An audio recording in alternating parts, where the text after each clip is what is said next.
There is something nobody warns you about when you get older. The attacks stop looking like attacks. When you were younger, danger announced itself. You could see it coming. But in the senior years, when the vulnerability is real and the loneliness is sometimes acute and the grief has softened certain defenses that used to be firm, danger starts arriving wrapped in kindness, in generosity, in the specific, disarming form of a gift extended by a hand that appears to be offering something good. And the senior who has spent a lifetime being taught that it is more blessed to give than to receive, who has been conditioned by faith and by culture to receive graciously, to not offend, to not seem ungrateful, that senior is the one most at risk of accepting what should never have been accepted. Because not every gift is a blessing. Some gifts are traps, some are chains, some are the specific, carefully selected tools of people who have studied your vulnerability and chosen their offering accordingly. 1 Thessalonians 5:21 is the verse that governs everything in this message. Test all things, hold fast what is good. Test all things, not most things, all things, including what arrives in your hands, wrapped in a bow and offered with a smile. Today I want to show you 6 gifts that senior Christians must never accept, no matter who is offering, no matter how generous it appears, and no matter how guilty the refusal makes you feel. 1. Never accept money or financial gifts with strings attached. This is the gift that arrives looking like provision and functions like a leash. It rarely announces itself as what it is. It arrives in the language of generosity. A family member offers to cover a bill. A new friend insists on paying for something significant. A younger person in your life makes a financial contribution that feels genuinely kind in the moment. And then, usually not immediately, usually after the gift has been received and the gratitude expressed and the relationship deepened by the exchange, the string reveals itself. The expectation, the subtle pressure, the specific behavior now required in exchange for what was given.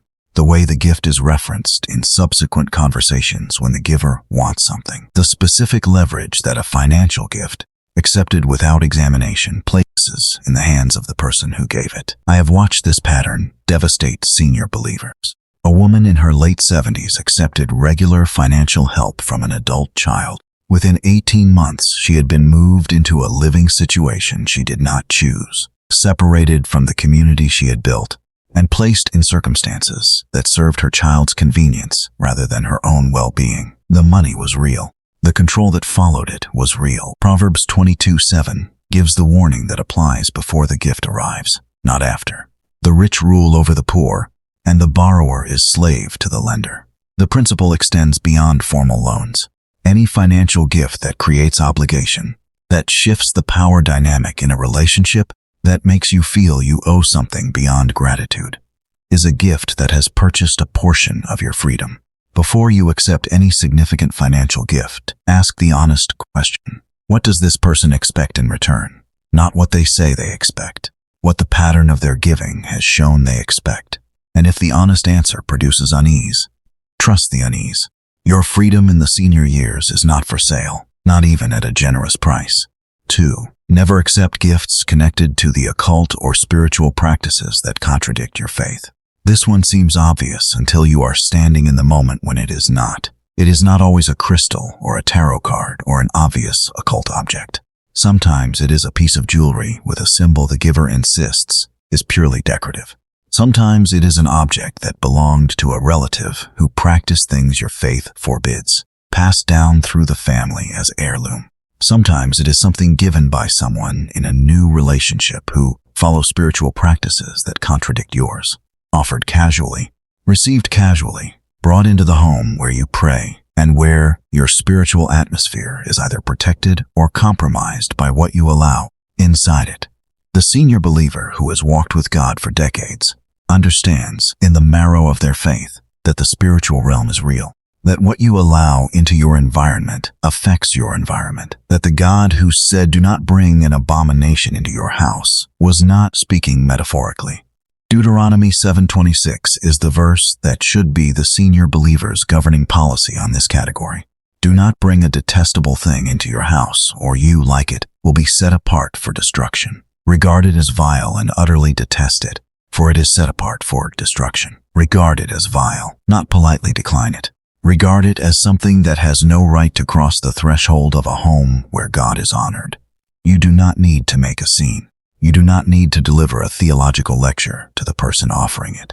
A simple, direct, warm but firm response is enough. Thank you, but I cannot accept this. No further explanation required. The home you have built in the presence of God is worth protecting from what arrives, obviously dangerous, and from what arrives disguised as decoration. 3. Never accept gifts that are actually attempts to control your decisions. This is the most sophisticated gift on this list, and the one that the most intelligent and well-resourced people in a senior's life are most likely to use. It looks like this. The adult child who offers to renovate your kitchen and uses the renovation as the reason you cannot have certain visitors, cannot maintain certain habits, must organize your home a certain way. The new romantic partner who gives lavishly at the beginning of the relationship and uses the history of giving as the justification for having input into your financial decisions, your living situation, your will. The friend who is extraordinarily generous in times of your need and who, when you make a decision they disagree with, reminds you of what they gave and what they therefore deserve to have a say in. Genuine generosity does not come back. Genuine love gives without attaching a claim to the giving. 1 Corinthians 13:5 is the standard against which every gift should be measured. Love is not self-seeking. The gift that is genuinely not self-seeking does not resurface as leverage. It does not create an expectation of compliance. It does not shift the power dynamic of the relationship in the direction of the giver. Here is the practical test. When someone offers you a significant gift, ask yourself whether accepting it will give this person more influence over your decisions than they currently have. Not more affection, more influence, more claim on your choices, your living situation, your finances, your relationships. If the honest answer is yes, decline the gift, because what is being offered is not generosity. It is the purchase price of a portion of your autonomy. And the senior who sells their autonomy one generous gift at a time wakes up one day, unable to remember when they last made a decision that was entirely their own. Your choices in the senior years belong to you and to God. They are not for sale. 4. Never accept gifts of unsolicited advice about your spiritual life from people with wrong motives. This gift does not arrive in a box. It arrives in a conversation. It arrives as the person who, upon meeting you, immediately begins to diagnose your spiritual condition. Who tells you that the church you have attended for 30 years is not spiritually alive? Who suggests that your prayer life is insufficient and offers to show you a better way? Who claims to have a word from God specifically about your life and leverages that word to gain access, influence, and eventually resources? The senior believer who has been spiritually lonely, who has been carrying the weight of a faith that has sometimes felt dry, and who genuinely longs for deeper spiritual connection, is specifically vulnerable to this gift. Because it arrives at the right moment, speaking the right language, offering the right promise, and by the time the motive becomes visible, the relationship has deepened to the point where the exposure of the motive feels like a personal betrayal rather than simply the recognition of a pattern. 2 Corinthians 11:14 gives the governing warning, and no wonder, for Satan himself masquerades as an angel of light. The spiritual manipulator does not look like a threat. They look like an answer. They feel like the spiritual community the senior has been missing. And the gift they offer, deeper faith, prophetic insight, special access to God, is the most dangerous kind because it is aimed at the place where the senior is most hungry. The test is simple. Genuine spiritual friendship deepens your relationship with the God you already know. It does not create dependency on a person. It does not require you to leave the community you already belong to. It does not eventually request your money or your compliance or your silence about concerns. It points you toward Christ every time, without exception. Accept that kind of spiritual friendship. Reject what masquerades as it. 5. Never accept guilt as a gift from your adult children. This one will surprise some people, but it belongs on this list because it is the gift that costs senior believers more than almost any other, and it is given most consistently by the people they love most. Guilt arrives dressed as honesty, as legitimate grievance, as the reasonable emotional response of a child who was affected by the parent's imperfect parenting, and some of it is legitimate. The honest acknowledgement of real patterns that produced real effects deserves genuine, compassionate engagement.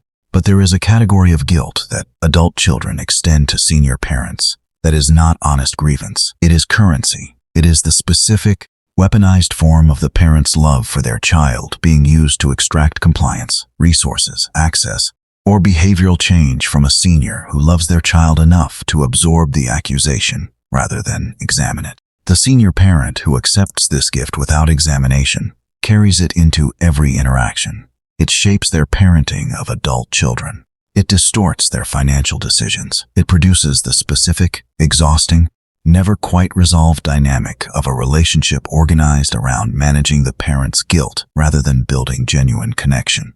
Galatians 5:1 gives the freedom declaration that applies. It is for freedom that Christ has set us free. Stand firm then, and do not let yourselves be burdened again by a yoke of slavery.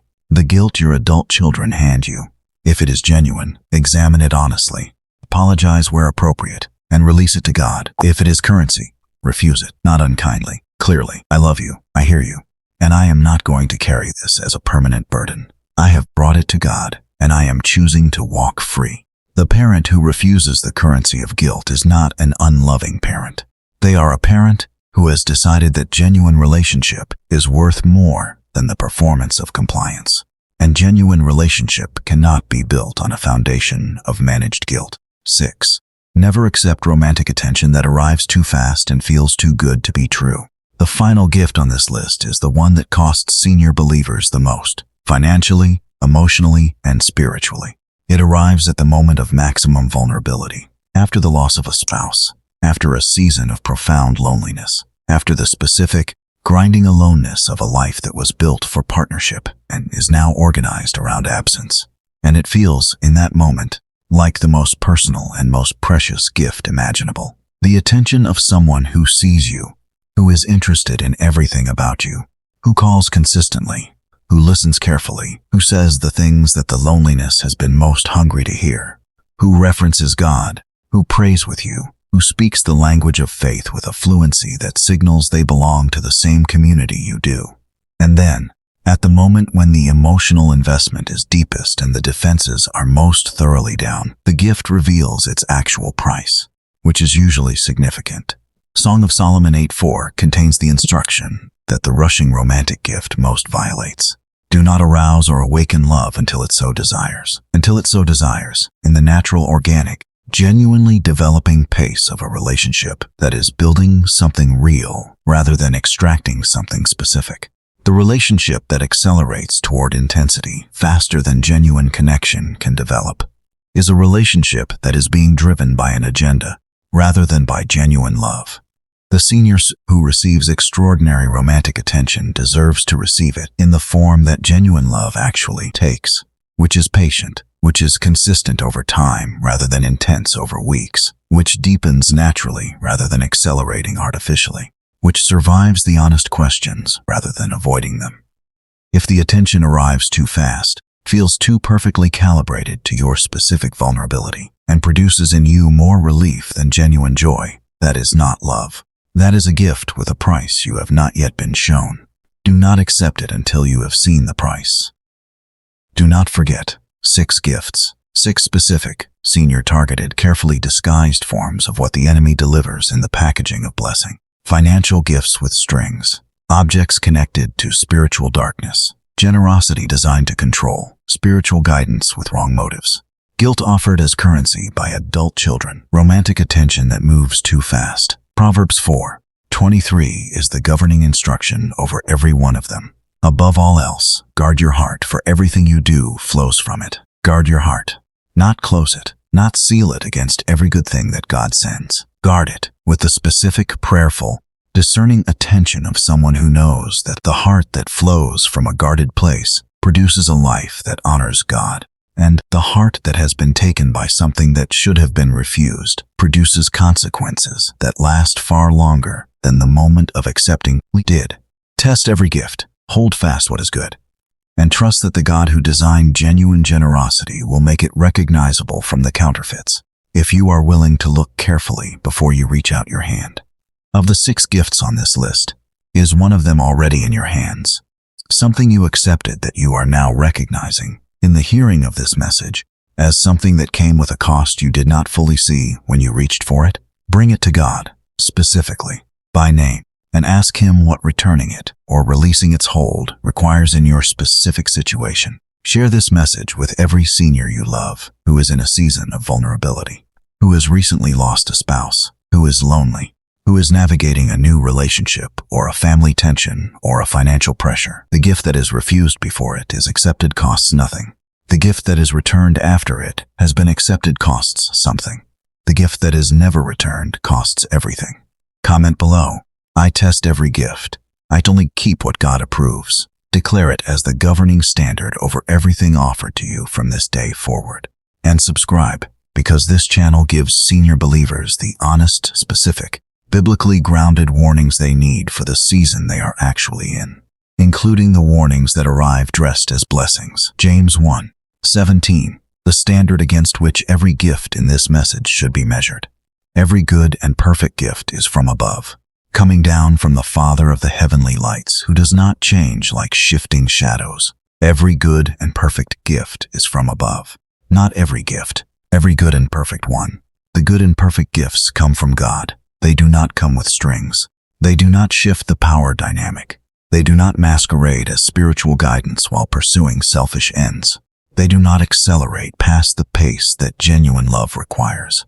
They do not weaponize your love for your children against you. They come from above.